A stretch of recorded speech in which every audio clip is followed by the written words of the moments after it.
Hello nang, magandang hapon. Dito muna ako naglilinis.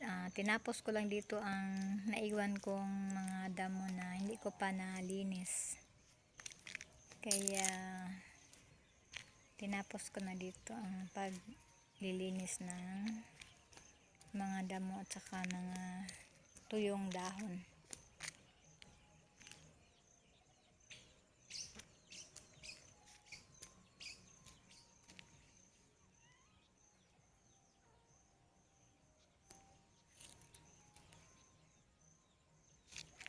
Update ko rin itong niyog natin.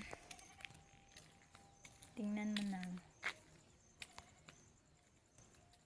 Dalawa na lang naiwan dahil na hulog ay nalaglag yung nahulog yung mga ibang kasamahan niya. Mga bulok yata yon.